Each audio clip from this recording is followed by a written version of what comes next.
नमस्कार, मैं स्वतंत्र कुमार और आप सभी का स्वागत करता हूं आपके अपने चैनल शॉर्ट हैंड टीम पर। तो दोस्तों, आज के इस वीडियो में जनसत्ता के संपादकीय से 565 शब्दों के डिक्टेशन को हम लोग लेने वाले हैं। इसे हम 80 की स्पीड में लेंगे। शुरुआत में स्पीड को हम थोड़ी कम ही रखेंगे, यानी 80 की स्पीड में लेंगे। धीरे धीरे स्पीड को हम इंक्रीज करते जाएंगे। शुरुआत के कुछ वीडियो में हम लोगों की स्पीड 80 की ही होगी, लेकिन अगर आप मुझसे ये चाहते हैं कि संपादकीय के प्रत्येक आर्टिकल को मैं आपको संकेत लिपि में अनुवाद करके दूं, यानी शॉर्ट हैंड में लिख करके दूं, यानी प्रत्येक शब्द की आउटलाइन को भी बताऊं मैं आपको, तो उसके लिए डिस्क्रिप्शन बॉक्स में आपको एक ईमेल आईडी मिलेगी। उस पर अपना नाम, पता और कॉन्टेक्ट नंबर लिख करके मुझे सेंड कर दें। अगर आपको इस डिक्टेशन के पीडीएफ की जरूरत है तो डिस्क्रिप्शन बॉक्स में ही मेरे टेलीग्राम ग्रुप का लिंक आपको मिल जाएगा। उस पर क्लिक करके ग्रुप को आप ज्वाइन कर लें और वहां से आप इसके पीडीएफ को प्राप्त कर सकते हैं।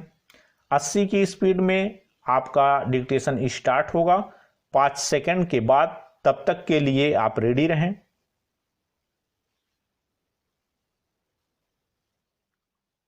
स्टार्ट। वाणिज्य मंत्रालय ने कुछ ऐसी वस्तुओं को चिन्हित किया है जिनका उत्पादन अपने देश में बढ़ाया जा सकता है, इसलिए उन्हें बाहरी देशों से मंगाने की प्रक्रिया धीरे धीरे कम करनी चाहिए।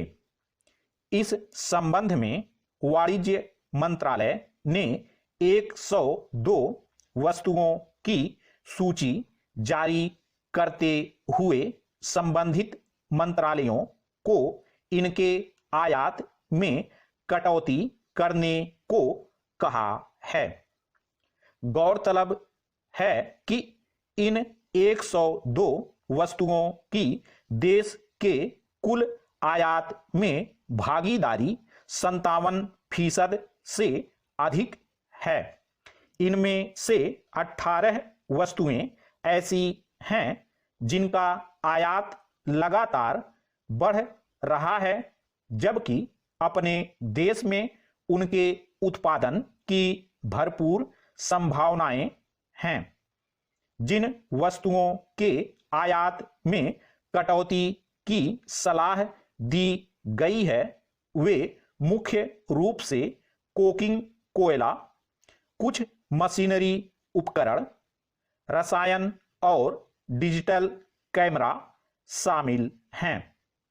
कुछ वस्तुएं ऐसी हैं जिनका अपने देश में भी उत्पादन भरपूर होता है, मगर आयातित माल की वजह से उन्हें घरेलू बाजार में उचित भागीदारी नहीं मिल पाती। उनमें निजी कंप्यूटर, पाम ऑयल, सूरजमुखी का तेल, यूरिया, फास्फोरिक एसिड आदि प्रमुख हैं। सरकार वस्तुओं एवं सेवाओं के उत्पादन के मामले में आत्मनिर्भर बनने का नारा दे चुकी है। इस दिशा में पहले ही बाहर से मंगाई जाने वाली कई वस्तुओं में कटौती की जा चुकी है।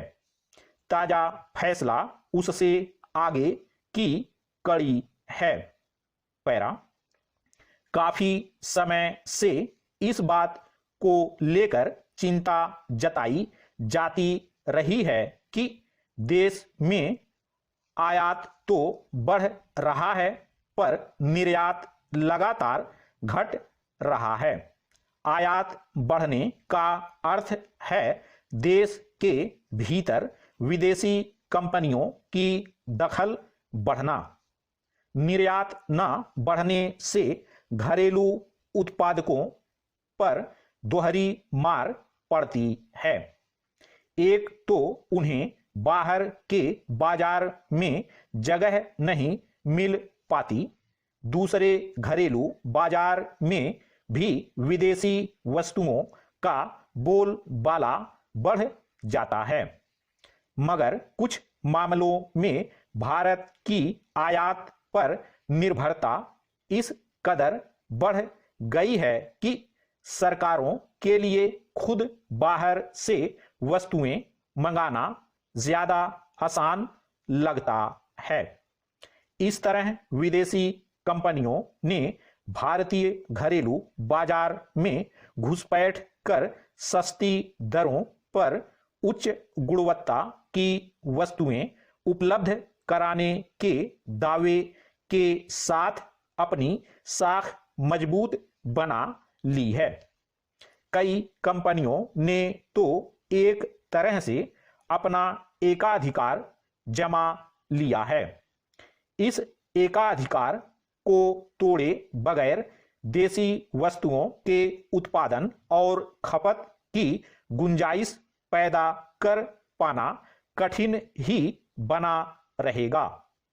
इस मामले में वाणिज्य मंत्रालय का यह फैसला उचित है कि उसने आयात के मामले में अधिक जगह घेरने वाली कुछ वस्तुओं को चिन्हित कर उनकी जगह देसी वस्तुओं की पहुंच सुनिश्चित करने की पहल की है।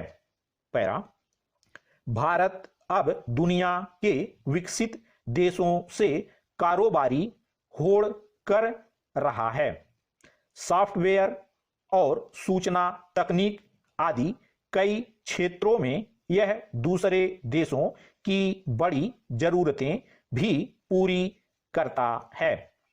बहुत सारी विदेशी कंपनियां सेवाओं के मामले में भारत पर निर्भर हैं।